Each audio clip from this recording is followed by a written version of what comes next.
अस्सलाम वालेकुम guys, welcome back my YouTube channel. उम्मीद करती हूँ कि आप सब लोग ठीक होंगे। अल्हम्दुलिल्लाह मैं बिल्कुल ठीक हूँ जी। तो आप लोग कैसे हैं? मेरी तरफ से और मेरी फैमिली की तरफ से आप सबको बहुत रमज़ान बहुत बहुत बहुत बहुत मुबारक हो। उम्मीद करती हूँ कि आप लोगों को मेरे ब्लॉग पसंद आ रहे हैं। पसंद आ रहे हैं मेरे चैनल को लाइक कीजिए, शेयर कीजिए, सब्सक्राइब कीजिए और प्यारा सा कमेंट किया कीजिए। अपनी आइडियाज़ भी दिया दीजिए ताकि हम लोग आपके आइडिया के मुताबिक भी ब्लॉग बना सकें। जी हाँ, तो आज सहरी के बाद तो हम लोग चले गए थे वहाँ पे। जो कज़न की डेथ हुई थी उसके कुल थे आज। अल्लाह ताला उसकी आगे वाली जो राह है वो आसान करे और हमें भी नेक करे। इसके साथ साथ मैं अभी जो आपको एक आज बात बताने वाली हूँ वो ये है कि आज की जो अफ्तारी है वो इजाज़ साहब दे रहे हैं। जी हाँ, आज की जो अफ्तारी है वो इजाज़ साहब बनाएंगे और वो बना तो देंगे लेकिन जो किचन का मैस होगा वो कौन संभालेगा। तो मैंने ना कुछ एक जुगाड़ सोचा उनके लिए। और आलू शालू तो उन्होंने उबाल के रख दिए हुए हैं। बड़ा उनको क्रेज़ चढ़ा हुआ है जी आज की अफ्तारी मैं बनाऊंगा आपके लिए। चले देखते हैं क्या करते हैं। लेकिन मैंने जो एक जुगाड़ लगाया ना, जुगाड़ मैं आपको दिखाती हूँ मैंने क्या लगाया और मैं किचन का मैस जो बिखरने से कैसे बचा सकती हूँ। क्योंकि जब मर्द हज़रात किचन में जाते हैं ना इतना बिखेर के आते हैं कि संभालना मुश्किल हो जाता है और मेरे से तो नहीं संभाला जाएगा। तो इसीलिए मैं उनके आने से पहले कुछ ना कुछ जुगाड़ लगाऊंगी कि अफ्तारी तो वही बनाएंगे लेकिन मैं किचन का मैस बिखरने से कैसे बचा सकती हूँ वो देखेंगे। चलते हैं किचन में जाकर देखते हैं कि हम अब क्या कर सकते हैं। आलू शालू उन्होंने छील लिए थे, उबाल के उन्होंने छील दिए। आलू काट के भी रख दिए पकौड़े शकौड़ों के लिए। अफ्तारी का वो पूरा प्रॉपर इंतज़ाम कर रहे हैं। तो मैं भी एक्साइटेड हूँ उनके हाथ की अफ्तारी खाने के लिए। लेकिन देखते हैं अभी जाके जो किचन में बिखरने वाला वो कैसे संभालेंगे, कैसे उसका मैनेज करेंगे। और नमाज़ वगैरह हो गई है, शाम तकरीबन 4 बज रहे हैं। अभी जाते हैं किचन में, देखते हैं किचन में क्या सीन चल रहा है। Let's go. A few moments later. Kitchen में हम आ चुके हैं। सारा सामान मैंने थोड़ा प्रेप कर लिया हुआ है। आलू पीस लिए हैं। उबाले इजाज़ ने थे क्योंकि आज की अफ्तारी इजाज़ ने बनानी है तो पसंद नहीं है हस्बैंड बेचारे जरा अकेला घर में किचन में काम करे जी। तो आलू उन्होंने उबाल दिए थे, मैंने क्रैश कर लिए हैं, कटिंग कर ली हैं, प्याज मिर्च वगैरह डाल दी हैं। अभी एक हम लोग बाउल लिया है, उसमें हम लोग डालेंगे 2 चम्मच बेसन के और 2 चम्मच मैदे के डालने के बाद इसको हम लोग साइड पे करेंगे। रमज़ान है, पानी में खांसी आ रही है। और अभी हम लोग प्याज जो मैंने पकौड़ों के लिए काट के रखा, आलू प्याज सब्ज़ मिर्च डाल दी थी, उसमें बेसन डालेंगे 2 चम्मच और 2 ही चम्मच उसमें मैदे के डाल देंगे। जो टिक्की वाला सामान है वो भी मैं साथ साथ ही रेडी करती जाऊँगी क्योंकि रमज़ान में साथ साथ सारा काम होता जाए तो बेहतर। पीछे 4 बज गए मैं नमाज़ पढ़ने गए थे इजाज़, तो मैंने कहा पीछे से थोड़ा काम कर दूँ, थक जाना है ऐसे आकर। कलवंजी डाल दी थोड़ी सी मैंने बीच में अब। और यहाँ पे अभी नमक मिर्च डालते हैं। नमक मिर्च आप लोग अपनी ज़रूरत के हिसाब से डाला करें, मैं तो अपने हिसाब से डालती हूँ। अनारदाना थोड़ा सा इसमें डालेंगे पकौड़ों वाले डो में और थोड़ा सा टिक्की के डो में। आज हम बनाएंगे आलू की टिक्की। अगर आलू की टिक्की इतनी मज़े की बनेगी, अगर आप लोग बाहर स्टॉल पे सेल करना चाहते हैं तो भी आप ये टिक्की बना सकते हैं। बहुत मज़े की और क्रिस्पी बनती है और बहुत ही अच्छी बनती है।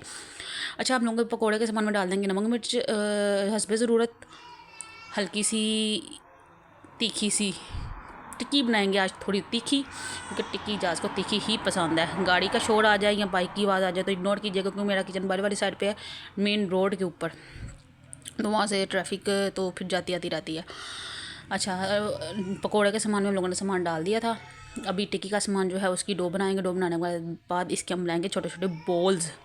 जी, बॉल्स बनाएंगे। बनानी तो टिक्की है पर पहले इसके बॉल्स बनाएंगे। नमक मिर्च जो इसमें थोड़ा सा मैं मिर्च आज तीखी रखूँगी और थोड़ी सी नमक डाल दिया, मिर्च डाल दिया, हल्दी डालेंगे, हल्दी डालने के बाद ज़ीरा वगैरह सारा कुछ डाल दिया मैंने इसके अंदर। कोई इसमें ख़ास ट्रिक नहीं है। हाँ, टिक्की में थोड़ी सी एक ख़ास ट्रिक है, वो आप देखते रहिए, आगे बताती हूँ मैं आपको किस तरह से। अगर आप इसको फ्रीज़ करना चाहें तो फ्रीज़ भी कर सकते हैं। इसके साथ साथ आप सबको मेरी तरफ से और मेरी फैमिली की तरफ से, पूरी यूट्यूब फैमिली को रमज़ान बहुत बहुत मुबारक हो। और इसके साथ मुझे बताते जाइएगा कुरान पाक किस किस का मुकम्मल हो चुका है, कमेंट्स में लाजमी बताइए। अच्छा, जो टिक्की की डो है इसमें गरम मसाला डाल दिया मैंने। गरम मसाला जो मेरे को बताया मैंने घर में पीस के रखा होता है वही डाला है मैंने। अभी ये इसमें चाट मसाला डाल रही हूँ, थोड़ा सा चाट मसाला टिक्की में भी डाल दूँगी, तीखा हो जाए। धनिया काट के रखा था मैंने वो भी डाल दिया। अब इसमें डाल के अब इसको मैं करूँगी मिक्स करने के बाद इसके बनाएंगे हम बॉल्स। जी, यहाँ पे अब मैंने बॉल्स बना दिए हैं। इसके बॉल इस तरह से बनाए हैं। अभी ये देखें, अभी मैं इतने इतने ही बॉल बनाए, इसकी बड़ी अच्छी मैक्सिमम सी टिक्कियाँ बन जाती हैं। मैंने अभी बड़े बोल बनाए हैं, इससे छोटे बोल भी आप बना सकते हैं। और आप इसको सेल करना चाहें तो सेल भी कर सकते हैं।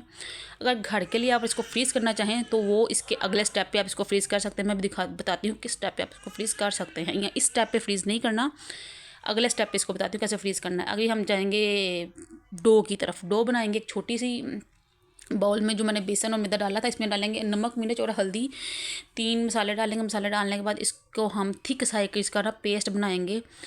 और पेस्ट इसका इतना थिक होना चाहिए कि चम्मच से नीचे नहीं गिरे, चम्मच के साथ चिपका रहे। मैं आपको मिक्स करके दिखाती हूँ। अब इसमें पहले मसाले डाल लें। और इजाज़ साहब भी आने वाले हैं, उन्होंने आके कहना जी अफ्तारी मेरी तरफ से थी, काम आपने सारा कर दिया। तो वो उनका भी रोज़ा, खैर बच्चों के साथ भी सारा दिन थक जाते हैं, तो मैंने इसलिए थोड़ी सी हेल्प कर दी। क्योंकि औरतें जो हैं वो तो किचन का काम करने में आदी हो जाती हैं, और फिर जो मैस किचन में बिखेरना था उन्होंने वो मुझसे संभाला नहीं जाना था, इसलिए मैंने कहा मेन काम मैं खुद ही जो है ना कर दूँ। अच्छा ये देखिए, अभी हम डो बना रहे हैं। डो इतना थिक सा बनाएंगे कि अभी मैं आपको दिखाती हूँ। ये बिल्कुल थिक होना चाहिए, चम्मच से नीचे नहीं गिरना चाहिए। ये देखें, ये चम्मच को चिपका हुआ और ये चम्मच से खाली नहीं हुआ मेरा। इतना थिक होना चाहिए कि आपकी फिंगर को चिपकना चाहिए। अभी हम डालेंगे घी कढ़ाई के अंदर, घी गर्म करने के लिए रखते हैं। और अब इसके बाद हम लोग जो बॉल्स हैं उसको डो के अंदर जो है ये मैंने बनाया पेस्ट, इसके अंदर जो है हम लोग डिप कर करके कढ़ाई में फ्राई करेंगे। इसको फ्राई करने के बाद इसको इतना आपने ज़्यादा फ्राई नहीं करना, सिर्फ घी गर्म हो गया और इसमें आपने ये बॉल्स डाल दे जाना। और इसको आहिस्ता से उलट पुलट करके सिर्फ इसको आपने फ्राई ही करना है। करना डीप फ्राई है, लेकिन सिर्फ हाफ़ फ्राई करना है, इसको फुल फ्राई नहीं करना आपने। और हाफ़ फ्राई करने के बाद आपको इस स्टेज में आप लोग इसको जो है ना आप फ्रीज़ कर सकते हैं। अब इसकी टिक्की कैसे बनेगी वो मैं आपको आके बताती हूँ, जुड़े रहिएगा साथ ही, बताती हूँ मैं इसकी टिक्की कैसे बनेगी। इसको आपने अभी इस स्टेज पे आपने करना है इसको फ्रीज़। अगर आप करना चाहते हैं फ्रीज़ तो आप कर सकते हैं, अगर नहीं करना चाहते आप ताज़ा बना के भी खा सकते हैं। कुछ लोगों को इमरजेंसी में मतलब बनाना पड़ जाए तो आप यहाँ पर फ्रीज़ कर दें इसको। ये निकालने के बाद ठंडा करें, ठंडा करने के बाद फ्रीज़ कर दें, ईजी। और जब आपने खाना हो इसको निकाल लें, फ्राई करें और दोबारा ताज़ा हो जाएगी, उसको खा सकते हैं आप। मेहमानों के लिए बड़ी अच्छी है ये, सही बात है। मेहमान आए और झटपट से ये टिक्की बन जाती है अगर इस तरह से आपने हाफ़ फ्राई करके रखी हुई है तो। कुरान पाक का मैंने बुलाया था, पूछा था आप लोगों से, अगर आप लोगों ने जितने मुकम्मल किए हैं मुझे बताइएगा। अल्हम्दुलिल्लाह मेरा भी मुकम्मल होने वाला है। और आगे ईद आ रही है, ईद की तैयारी कैसे चल रही है क्योंकि मुझे कमेंट्स में लाजमी बताइए। और कोई भी रेसिपी पूछनी हो किसी भी डिश की तो कमेंट में लाजमी पूछिएगा, इंशाल्लाह मैं आपको ज़रूर जवाब दूंगी। अच्छा मेरे ये बॉल्स फ्राई हो चुके हैं, अभी मैं बनाने लगी हूँ फ्राइज़। जो मैंने ये आलू आपने देखे थे ना मैंने उबले हुए, उनको मैंने कटिंग किया, कटिंग करके मैं इसको कढ़ाई में डालूंगी और इसको इतना फ्राई करूँगी, ये कुरकुरे क्रिस्पी से बड़े मज़े के बनते हैं। इसको निकाल देंगे हम लोग डिश में। फ्राई करने के बाद हाफ़ फ्राई करके निकाल दूँगी, मैं दिखाती हूँ हाफ़ फ्राई करके आपको। और अगर आप ये भी चेक करना चाहें फ्रीज तो कर सकते हैं जी। फ्राई के हो गए, ये इसकी फाइनल लुक है। मिलते हैं अफ्तारी में। Wow, A few moments later. Ejaz साहब आ चुके हैं किचन में। लें जी, अफ्तारी का टाइम होने वाला है, 5:30 हो गए हैं। इजाज़ साहब किचन में आ गए हैं, घी ख़त्म था, घी निकाल लिया है। अब इजाज़ साहब बनाने लगे हैं पकौड़े। वाह जी वाह, इजाज़ साहब कैसे पकौड़े बनाने वाले हैं देखते हैं। इजाज़ साहब बोलने के मूड में नहीं है, बस पकौड़े बनाने के मूड में कुछ भी। चले जी चले, शेफ़ साहब आ गए हुए हैं और ये पकोड़े फ्राई हो रहे हैं हमारे। टिक्कियाँ तो जादू मंत्र से इनकी आज फ्राई हो गई हैं, पता नहीं कौन फ्राई करके आ गए, समझ नहीं आई। जा सबको मूड बना हुआ कि आपने सारा काम क्यों किया था यहाँ पे आके, अफ्तारी मेरी तरफ से थी तो आपने ये टिक्कियाँ वगैरह क्यों हाफ़ फ्राई करके रखी हैं। भाई मैंने कुछ गलत थोड़ी किया, इनकी हेल्प ही की है ना जी। तो जा सब पकौड़े फ्राई कर रहे हैं। आज तो अफ्तारी का मज़ा आने वाला है। पता नहीं बनी कैसे, ये तो खाऊंगी तो बताऊंगी कैसी बन रही है अफ्तारी आज की। वाह जी वाह, बल्लियाँ भी लेके आए हैं बाज़ार से, समोसे भी लेके आए हैं, बने बनाए। खुद बना रहे अफ्तारी बनानी थी तो पक्का पकाया लेके आ गए। अब मैंने बनानी होती तो मुझे बल्लियाँ भी घर बनानी पड़नी थी और समोसे भी। खैर समोसे तो खैर मैं भी घर नहीं बनाती हूँ, पर कभी कभी ज़िद में आकर तो बनाने पड़ जाते हैं। और इतने लाल फ्राई, तौबा अस्तगफिरुल्लाह, कौन खावेगा तुम्हारे पकौड़े इतने लाल। अच्छा आप क्या कर रहे हो आप?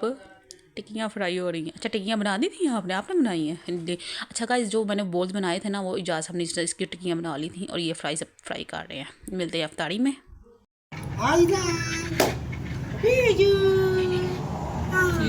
अफ्तारी हमने कर ली थी तो अभी बनाते हैं चाय। लगता है बाहर कोई आया, देखते हैं जाके बाहर। और नाना जी आ गए, लगता है मुझे आवाज़ आ रही नाना जी की। चले देखते हैं, नाना जी के साथ थोड़ी बातें करते हैं, फिर मिलते हैं आपसे। अभी मजा आएगा ना भिड़ो।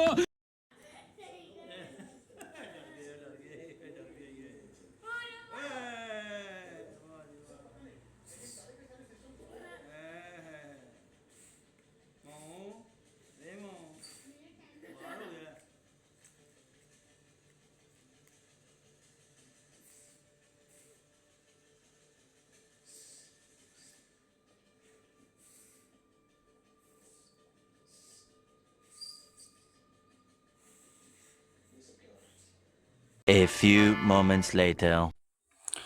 जी तो गाइस देखा, अभी अभी चाय शाय पी लिया, बाबा आ गए थे तो फिर बच्चों के साथ खेलने लग गए थे, तो मैं भी उधर ही बैठ गई थी थोड़ी देर के लिए।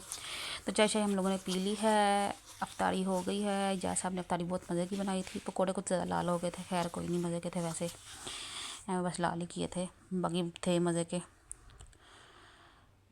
नमक मिर्च डालने वाले के साथ साथ फ्राई करने वाले के भी हाथ में लज़्ज़त होती है, वही मेरे बंदे ने बनाए थे, बहुत अच्छे थे, बहुत मज़े के थे अल्हम्दुलिल्लाह।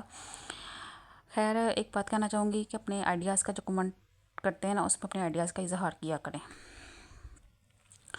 ताकि हम आपके आइडिया के मुताबिक व्लॉग लेके आ सकें, व्लॉग बना सकें। वही आपको इंटरटेन करना है तो कुछ आपके माइंड के मुताबिक भी तो होना चाहिए ना, मेरा ये सोचना है। अगर जैसे आप लोगों का माइंड, उम्मीद करूँ कि आपको मेरे ब्लॉग पसंद आ रहे हैं। अगर मेरे ब्लॉग पसंद आ रहे हैं तो लाइक कीजिए, शेयर कीजिए और सब्सक्राइब 1K तक लाजमी लेके जाइए। चैनल मोड़ चाहिए ऐसा। अल्लाह हाफिज़।